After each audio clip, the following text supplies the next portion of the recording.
Hello, I'd like to show you how to put a Garret frill on a cake. First of all, I want to show you how to make a template so I can put the Garret frill exactly where I need it to be.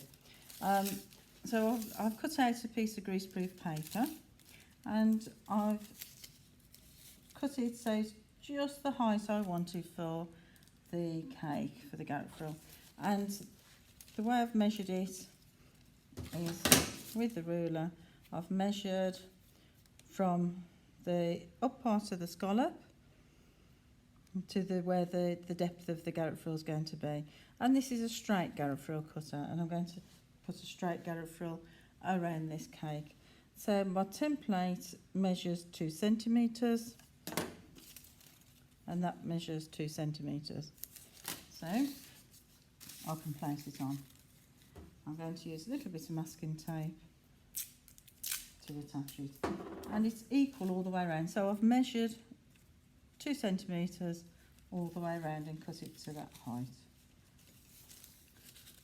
Place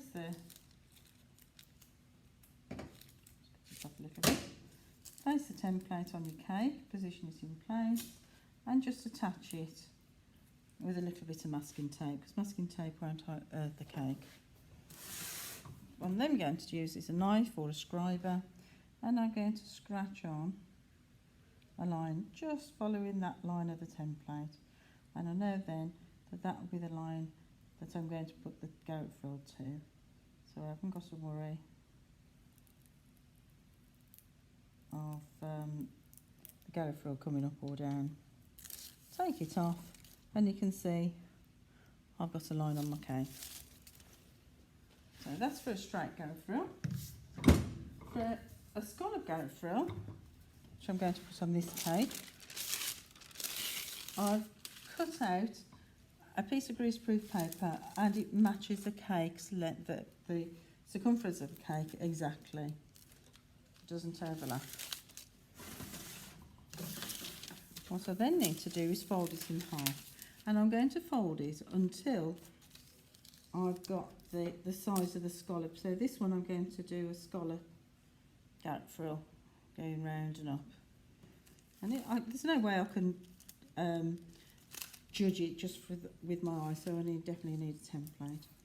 So I'll keep folding it up until it reaches the size of the scallop. So I'll just fold it in half, fold it in half again, and so on, and you can see now that I've got my size of the scallop. I'm then going to fold it once more to give me the measurement in the centre, and open it up. So that's the centre of my scallop. Now I need to find out the lowest part of the scallop. So the low is where it comes up and comes down. What's the lowest part? So I'm going to measure my Garret frill cutter. Now for a scallop Garret frill, I can use a round cutter or I can use a straight cutter. But whichever I decide to use, I need to know the measurement.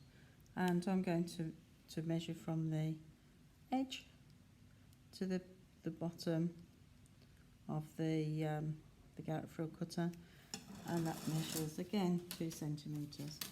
So I'm going to measure that 2 centimetres. So that mark there is the lowest point of my Garret frill.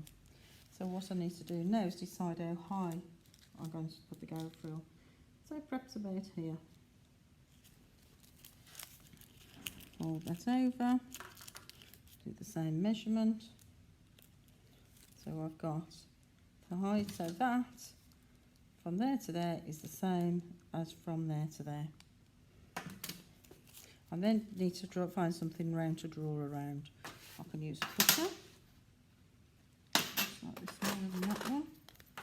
I can use a cutter, or I can use a compass.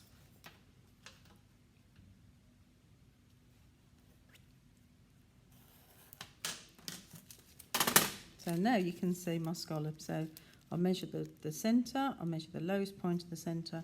The 2 highest points are equal. So that measurement's the same as that measurement. And all I need to do now is cut those out.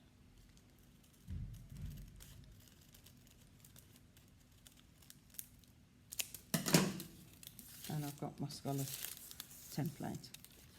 So again, I'll place this on, use the little masking tape so you can see, so that I can hold it in place. Checking it's the right height all the way around. And again, I can use a knife. I'll show you with a knife so that you can see you don't need to use a scriber. So I'm using a knife this case, and I'm going to follow that line up and down to the template.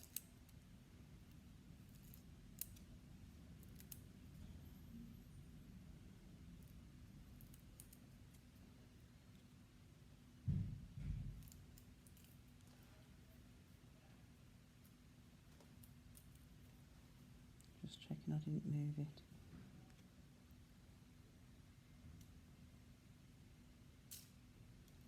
Oops, daisy. Popping that back on. It's really important to get back into place.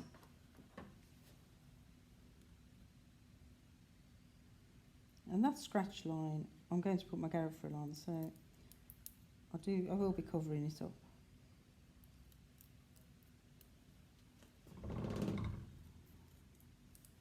I'm just going to do this bit.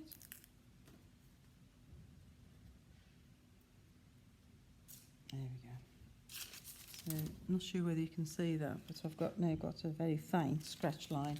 I don't want to make it too prominent, but that scratch line. Right, so how to make a Garret frill. So I'll just go through the equipment. I'm using a rolling pin. I've got a sharp knife, a paintbrush, and a cell pin. I've also got a pot of water, icing sugar. I've got a straight Garret frill cutter. Now it doesn't really matter which Garret frill cutter I'm using, but this one's a straight one. It works quite well for a straight edge. I'm also got a round cutter. This one, there's different ones on the market, but this one is the centre's detachable, and you can actually use that for a plaque cutter as well. But when you come to use this, it's got a little stick out piece of plastic there, and it just goes into a hole. So you line those two up, and then you just click it into place. Or you've got something like this one, which is the centre can be taken out, and you've got one size. I think it comes with a few sizes, or you can use a smaller centre. So that's quite flexible as well. So for the paste, so I've got sugar paste. It's not a difficult thing to do, but what it is practice. You do need a lot of practice, and it will come after a while practicing. So I'm going to cut out a strip from the sugar paste. Now the sugar paste is just sugar paste. I know lots of people put different things in, like gum tragacanth or modelling paste, but I find that just the paste by itself works fine.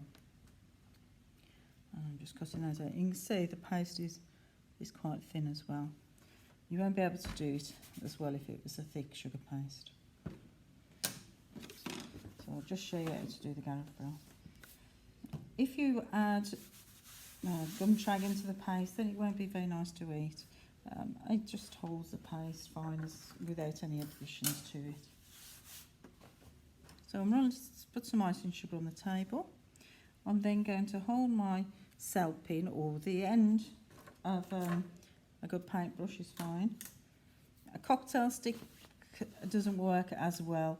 It's a little bit too pointed, so you have to put a lot of pressure on, and it will form a ridge.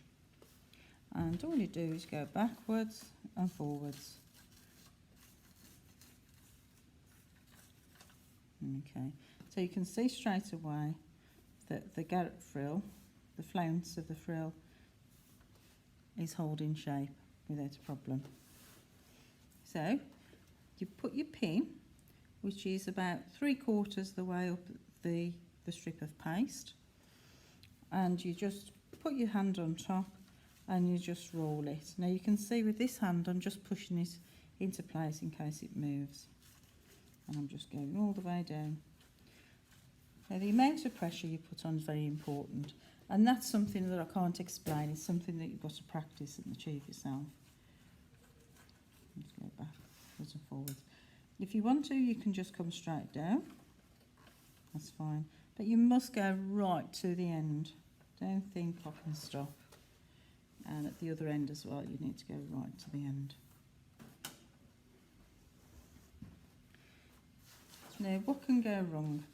Okay, so it might be that you put the cell pin too far in, and you're just using this as a rolling pin then, which is not good, so that doesn't give you the flounce at all. It might be that you put the tip of the cell pin right on the edge, which could work, but you won't get such a nice flounce. It needs to be 3/4 the way in.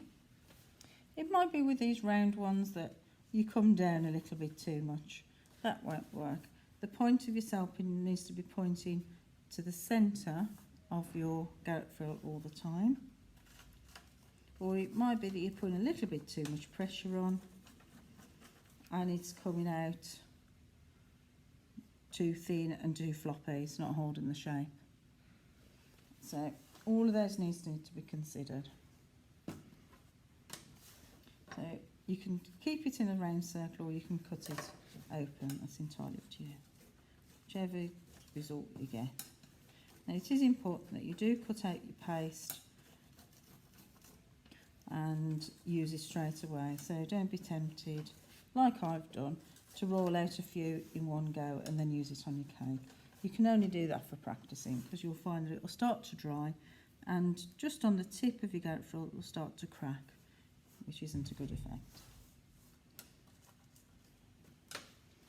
So once you open this, you can see with the help of your paintbrush, just lift it up and it will give you a nice flounce.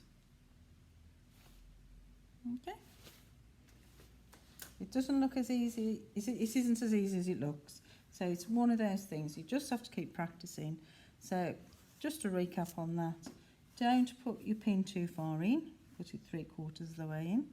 Don't put too much pressure on or go over it and too much. The other thing that you might do is do a little bit, lift it up, put it back down, do another little bit, lift it up, put it back down. If you do that, you'll have a thin bit and a thick bit, thin section, a thick section, and it won't look as good. You've got to keep that tool on your Garret frill all the time. Let me show you how to attach the Garret frill. I'm adding water to the cake and I'm just popping it just underneath that line. Now if I add it to above the line, what will happen is the line will disappear and I won't be able to follow it. So my water's been added just under the line. So I've frilled my Garret frill. I'm now placing it on, and I'm placing this on the line. And just lift it up, just secure it in place with your thumb as you go.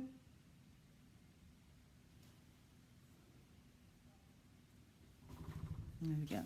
Now, straight away, because I haven't cut off that end, because I've frilled it right the way out, I can tuck that in. So I want to make it so it looks like a continual piece of Garret frill. So tucking that in, so when I come to put the next piece up to it, I'll tuck that side in and it'll look like it's continual. I'll do the same with this side. Just tuck it in. Just lifting it up, placing it underneath. There we go.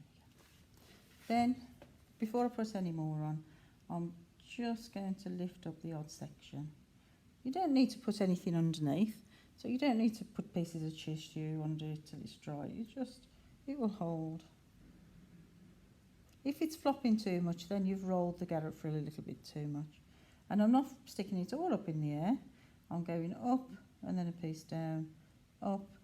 So I'm just lifting up some sections and not every piece. But that needs to be done as soon as you put it on, because you find that the Garret frill will start to dry. Check that you haven't come up a little bit. If you do come over the line, don't worry too much, just trim it off. So, now going to do this one. soon as you go through it, put it on.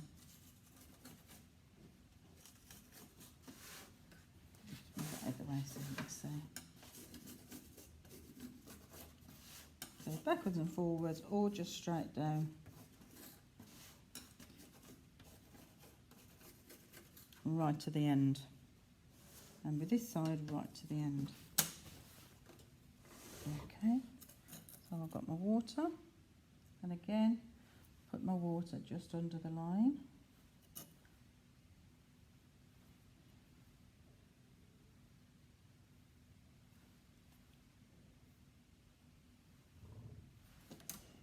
Right, with this part here, that is going to butt up with that part. So it's not going to overlap because it'd be too bulky. It's just needs to butt up to it. And you can see that I'm holding the Garret frill, supporting the Garret frill, and just placing it in position using my thumb. Okay. And depends how many panels you need to put on. This one, coming to the end, I've just got a little bit of an overlap, which I don't want, so I can just trim that off. So you can see I've trimmed it off. I'm just going to push it together. And I find the best tool for this, you can use your thumb like that, is the back of your nail. And if you use the back of your nail to gently smooth it out, then the join will become almost invisible. And I'm going to use exactly the same on the other side. If it's over the line, just trim it off. Just go around. Once that's dry, you won't be able to take it off, so it's important to do it straight away. This Garret frill here is the end. That needs to be tucked underneath. So we want it to look like it's part of a continual frill. And this end as well need to be just tucked underneath. Then I need to lift the Garret frill. Just the same as I did before.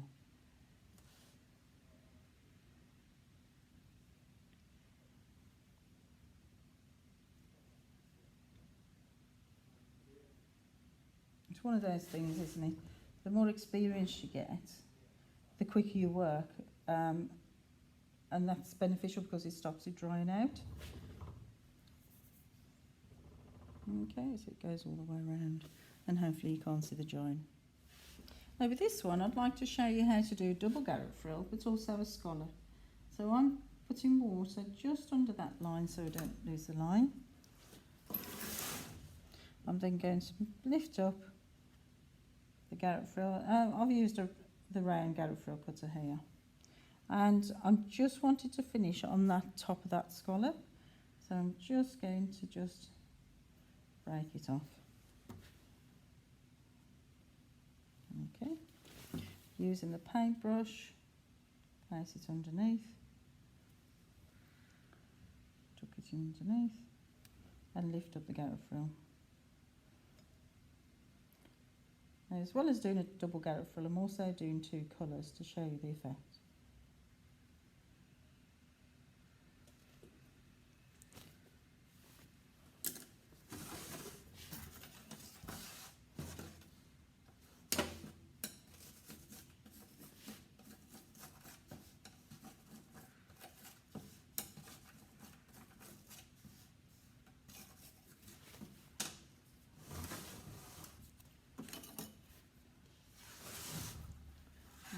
The next one.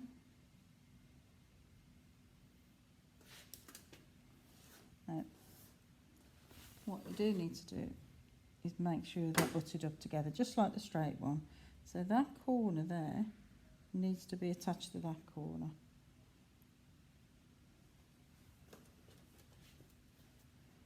What you can then do is tuck that one in.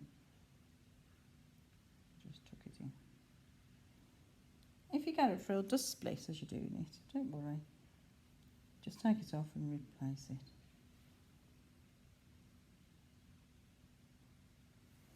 Okay. So you've got that flounce. I've put the Garret frill all the way around.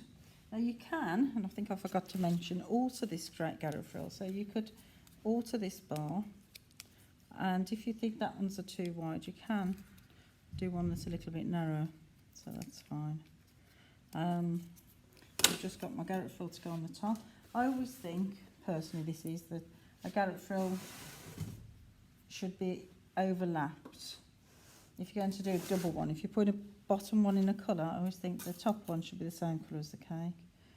And this time, so where the bottom one I did it in sections, this one I don't want to finish on the point, I want to finish anywhere but the point. And I'm putting water right on that edge of that Garret frill. And don't be tempted to put your Garret frill too high.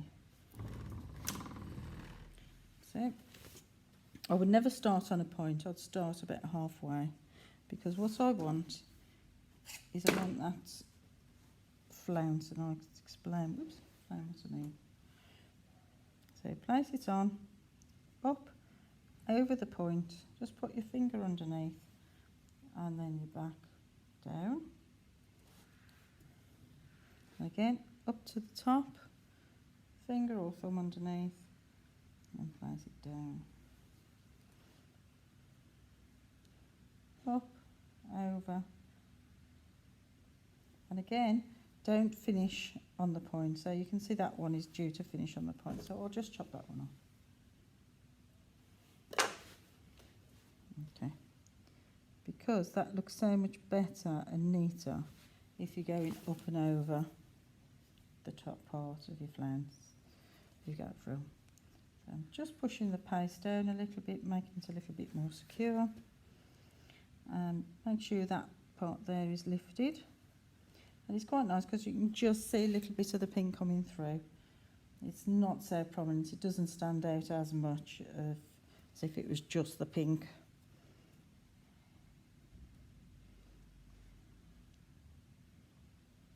And again, lifting the Garret frill up before I put the next one on.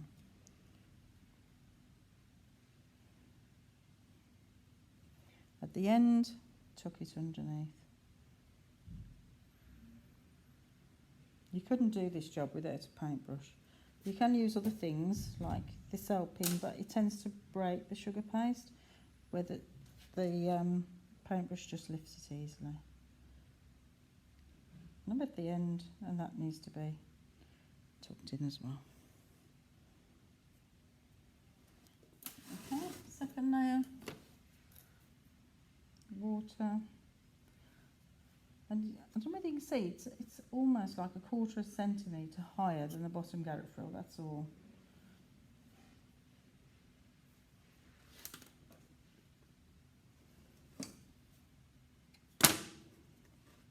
So you butt up. So I'm butting that one up, not overlapping, butt it up. If it's too long for you to handle, just cut a section off. So I'm just following up and down.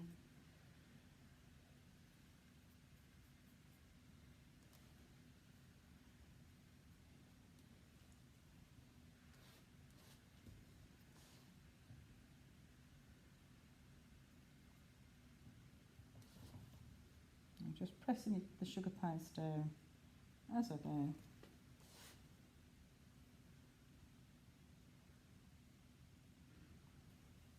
At the end, it's overlapping. I don't want it to overlap. You can see it's overlapping. So I'm just going to cut it off so that it's level. Tuck in the Garret frill. Curl it underneath so it looks part of the frill. Use the back of your nail to smooth it off, just the same as the other one.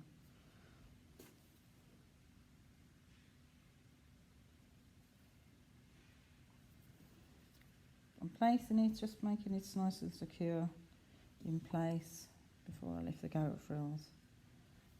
So at the end, at the beginning I mean, just tuck that underneath so it looks like it's part of the frill. And again, using the back of your nail smooth it off.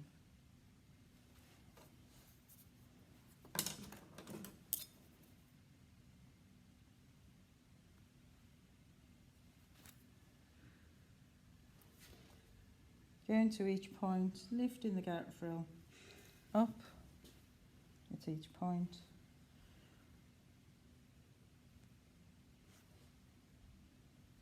And then you can go and lift it up every now and again. So you don't want it all lifted, just every now and again.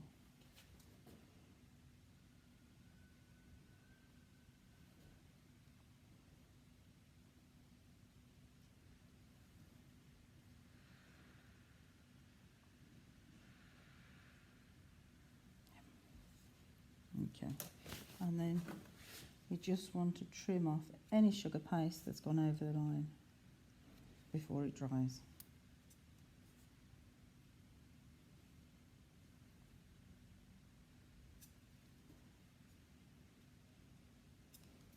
It's as you press the sugar paste down, it just flattens it out a little bit too much.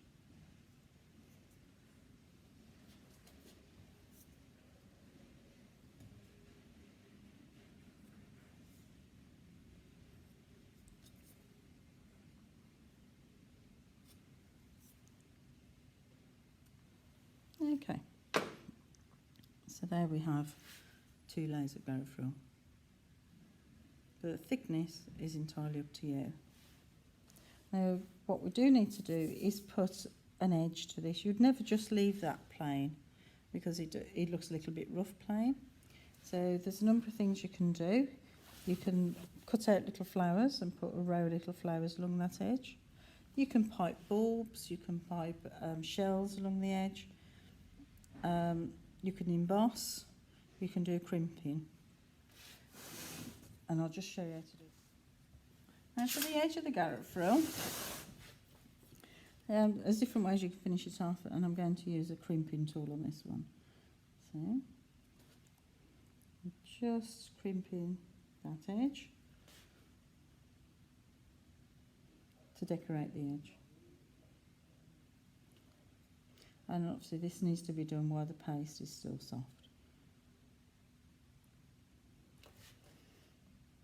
And it's a proper pinch, so you insert the crimping tool, you pinch it together, open it up and release.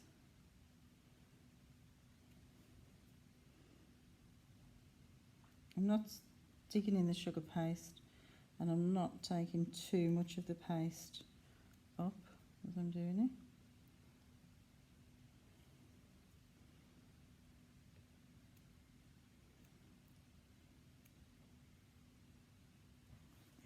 All the way around. So piping shells along the edge, you can see it's rye lysine. I'm using rye lysine and I'm using a number 1, and it's a very tiny little shell along the edge of the Garret frill, just to finish it off, just for decoration, making it tidy. And you can see that it works quite well. I could put something on the tip here, I could put a little bow, I could put a flower, just so that it's finished off.